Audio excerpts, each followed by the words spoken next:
O Sr. Ministro refere o problema do efetivo. O efetivo é efetivamente, permita-me a redundância, um gigantesco problema com que as Forças Armadas estão confrontadas e que suscitam perplexidades. Naturalmente que foram tomadas medidas positivas, esta questão do salário mínimo nacional, não querendo valorizar muito, porque estamos a falar da atribuição do salário mínimo nacional, que deveria ser regra base para qualquer retribuição no nosso país. Também foram tomadas medidas no que diz respeito ao pagamento no tempo de recruta no Orçamento de Estado, salvo erro, de 2018, que foram no sentido positivo, mas depois surgem as perplexidades. E as perplexidades, por exemplo, uma delas é, por exemplo, o quadro dos praças da Armada, que permite estabilidade na carreira, não se encontra preenchido. E, portanto, optamos por um modelo de recrutamento com base em vinculação mais ou menos precária com os problemas que suscitam. Depois, temos um problema de recrutamento, falta de efetivo, mas quer os chefes dos ramos, quer o Governo, quer partidos como o PS, PSD e CDS-PP e o PS, apostam no alargamento das missões atribuídas às Forças Armadas, como se não tivéssemos problema absolutamente nenhum. E registamos com muita curiosidade a intervenção do PSD, quando o PSD até se propôs a criar uma unidade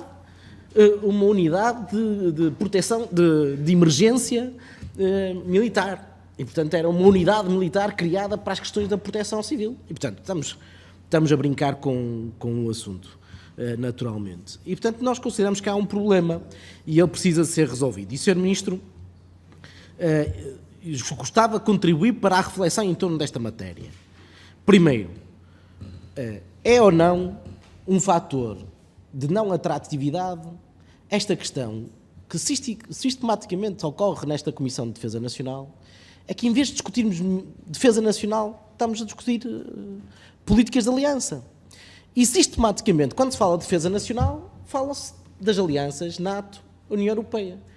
Como se a questão da defesa nacional não fosse algo que nos competisse a nós. E relegamos para terceiros. Pois cá está um belo contributo para que não haja identificação quanto aos problemas da defesa nacional. Claro, isso é coisa para terceiros. E aí estamos a dar um contributo para que efetivamente não haja atratividade. Se calhar o problema está na atratividade da NATO e não propriamente na atratividade da defesa nacional. Porque a defesa nacional, nesta comissão, não existe. Ela é relegada para um segundo, terceiro plano. O que vale, para a maior parte dos partidos nesta comissão, são as políticas de aliança e satisfazer os compromissos dessa mesma política de aliança. Depois, Sr. Ministro, um outro problema que efetivamente deve ser colocado. No que diz respeito aos quadros e ao efetivo, há alguma avaliação rigorosa, Sr. Ministro? Sr. Ministro, há alguma avaliação rigorosa relativamente às necessidades que o país efetivamente tem relativamente a recursos humanos? Isto é, se fizéssemos um orçamento base zero, no ponto de vista ou um recrutamento base zero, qual é o número de militares que o país precisa para que missões? Isso está feito?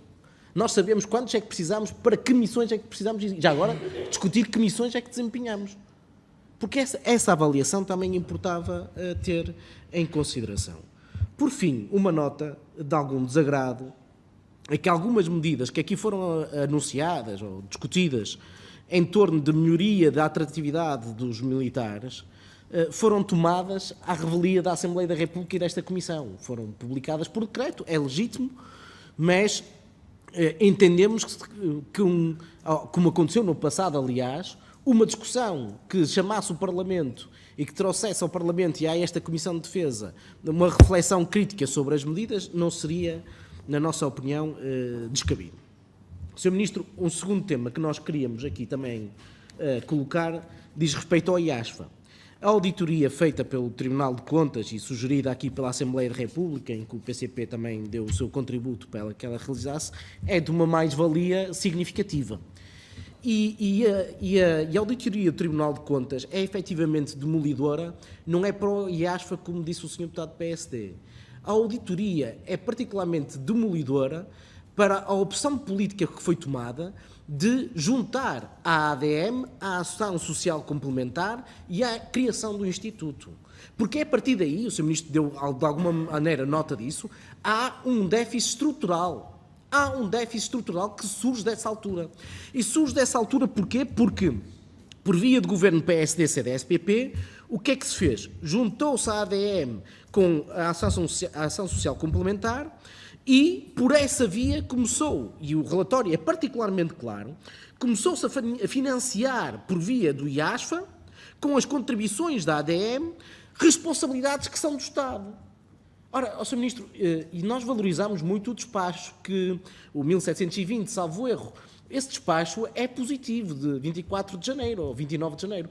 É positivo, mas não chega. Aliás, ele vai no sentido certo de o Estado assumir a responsabilidade pela saúde operacional. Mas o relatório do Tribunal de Contas, como o Sr. Ministro já deve ter lido, como nós o lemos, aponta outros problemas. E os problemas são de natureza de que, além do IASFA estar a pagar saúde operacional, que não deve acontecer, também está a pagar prestações sociais, isto é, a ação social que deve o Estado assumir e não o IASFA. E, portanto, Sr. Ministro, o grande desafio está, e o relatório depois é muito aprofundado nesta matéria, com quadros até do ponto de vista financeiro do déficit sistemático que houve, e refere